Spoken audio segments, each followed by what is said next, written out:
CBI জেরায় ক্রমশই ভেঙে পড়ছে শেখ শাহজাহান। সিবিআই জেরায় চাঞ্চল্যকর তথ্য সামনে আসছে। গত 5ই জানুয়ারি তার বাড়িতে ইডির ওপর হামলার ঘটনা। 7:15 থেকে 8টা পর্যন্ত 22টি ফোনের কল লিস্ট সামনে তুলে ধরা হয় শেখ শাহজাহানের, এবং এই ফোনের কল লিস্টে নাম জিয়াউদ্দিন মোল্লার। শেখ শাহজাহান আমাকে ফোন করেনি, আমাকে লোক জড়ো করার জন্য ফোন করেনি একবারও।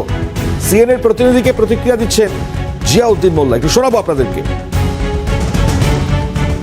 ফোন করে বলা তোমাকে এবং বেশ কয়েকজন আছে যাদেরকে ফোন করে, মানে জিয়াউদ্দিন সহ বেশ কয়েকজনকে ফোন করে লোক জড়ো করতে বলা হয়েছিল, এবং ওনার গাড়ির ড্রাইভার মিরাজ কি মারিফ এরকম কিছু একটা নাম। লোক জড়ো করার জন্য আমাকে শেখ শাহজাহান ফোন করেনি।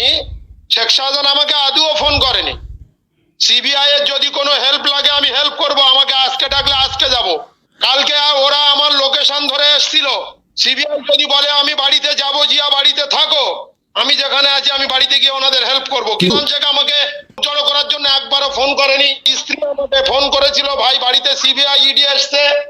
আমি লোকাল নেতৃত্ব হিসাবে সেখানে গিয়েছি, আমার গ্রুপে আমি বলেছি, হ্যাঁ ওরা ফোনে আছে, আমার বলেছি গ্রুপে যে এরকম ইডি সিবিআই কেন এসছে, আমরা রাস্তা অবরোধে বসবো। ওখানে দুজন কেন্দ্রীয় বাহিনী জওয়ানকে আমি উত্তেজিত জনতার হাত থেকে তাদেরকে আমি অটোতে তুলেছি। তারা যদি আসে সাক্ষী দেবে।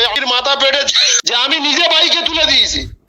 ভয়ে পালানো কি আছে? সিবিআই আমাকে আজকে ডাকুক না, আমি হেল্প করবো। অভিযোগ যেটা শাহজাহান সিবিআইয়ের কাছে জানিয়েছে, যেটা হচ্ছে তোমরাই লোক জড়ো করেছিলে, এবং লোক জড়ো করতে বলেছিল শাহজাহান যে যদি ওই সময় তদন্ত হতো তাহলে বেশ কিছু বড় বিষয় ফাঁস হয়ে যেতে পারতো। ওরা আমার সঙ্গে শেখ শাহজাহানের একবারও কথা হয়নি। শেখ শাহজাহানের সঙ্গে আমার একবারও কথা হয়নি। ওনার স্ত্রী ফোন করেছিল, আমি বাস্তব সত্য কথা বলছি। শাহজাহানের সঙ্গে আমার কথা হয়নি।